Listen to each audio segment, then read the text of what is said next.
Hi everyone, welcome to Debbie's Rusty Brush. I'm Deborah Straight. I'm the owner and artist here, and I wanted to get a video up. It's been a hot minute, but I wanted to get one up for you guys.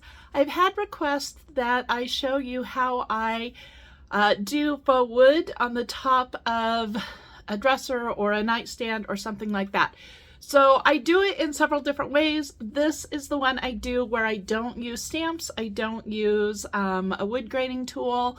I just do it with paint. And so I wanted to get that done for you. We're starting out with a nightstand, and I have painted the whole thing a navy blue by Dixie Belle.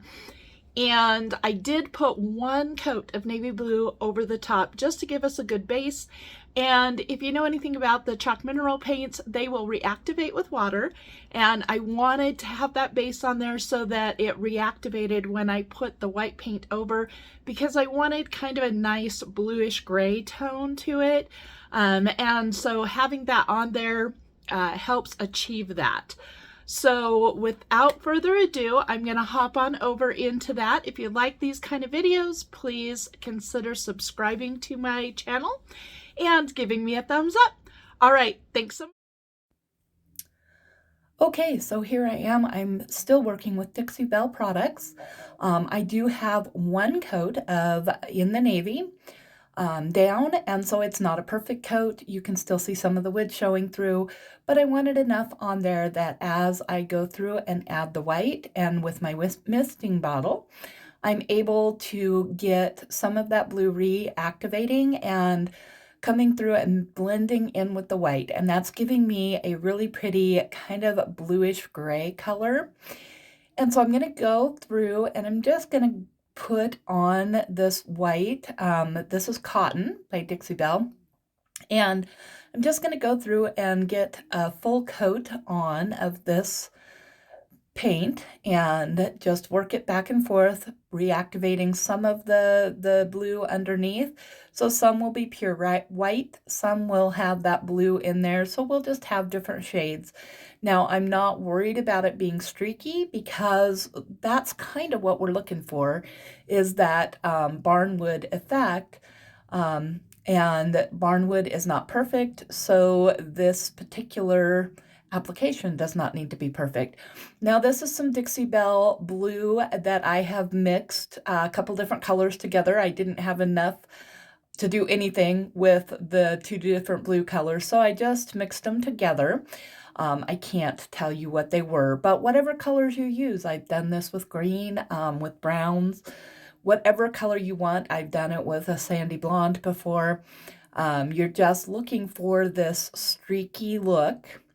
And so this is just adding more of that blue-gray tone into what we're brushing on here. So we're just going to continue to do this until we have something that we like the color tones of. Right now, we're not really looking for anything specific.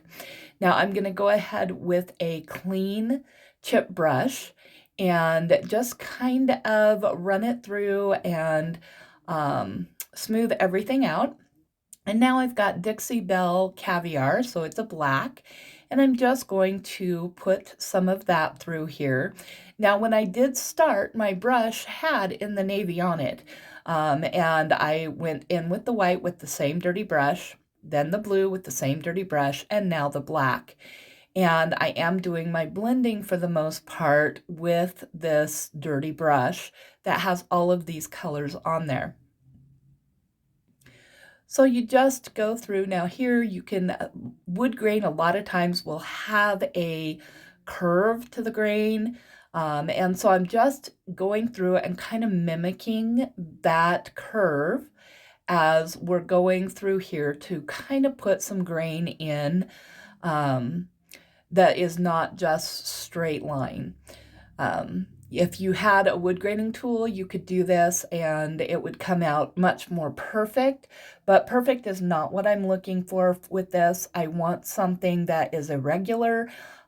This particular top had a bunch of Mars and imperfections in it, and so I really just wanted the look of old beat up Barnwood. So now I'm going to go through and add just some lines through here that are straight. And then I'm going to take my chip brush and blend those down through. And so any of the things that aren't totally blended, it's just going to make it kind of look like you've got a board there. So then I'm going to take just the tip of my brush here, and I'm just making circular motions. These do not need to be perfect. These are the knots that we're adding into the wood. And then I'm going to take that chip brush and just feather out the edges because the black is a little harsh for this. I didn't want it that dark, and with doing the blending with this chip brush, it's knocking that back and still leaving the look of a wood knot. I decide I want one more back here in the corner, so we're putting a little one back there. And so then that's basically that. Now, I want this to be a little warmer. I wanted the gray undertones with the blue, but I want it to be a little warmer. So what I've got is, it's like the Waverly wax, antiquing wax, and this is not the Waverly brand. I think it's Art Deco, but it's just an antiquing wax. And so I've got a lint-free cloth, and I'm just getting that really soaked wet and putting the antiquing wax on and just putting it on and rubbing it back. That's adding warmth. And it's grabbing on to all of the imperfections that we have in this top. And so it's actually going to accentuate those imperfections. Not a look everybody wants to go with, but I, in this particular case, want all of those imperfections to be showcased in a way that I'm not trying to hide them, but I'm trying to use the natural beauty that they themselves come with. Now, if you put plain water on and then rub that back right over the top, you're going to rub away this wax that you're putting on. So you can pull it back off if you get a little heavy, but I like this streaky look. Now, here is an up close, and you can see all of the imperfections in the wood, and you can see this streaky finish and how those knots look. So you can see all of that imperfection. And that's what I wanted. I wanted all of this to shine through because natural barnwood is going to have all of the scratches and the dings and the nicks and the rough patches. And I wanted all of that. To me, there's beauty to be found in that. This is going into one of our motel rooms, and I needed to just be enhanced. So that's it. Give me a thumbs up if you like this.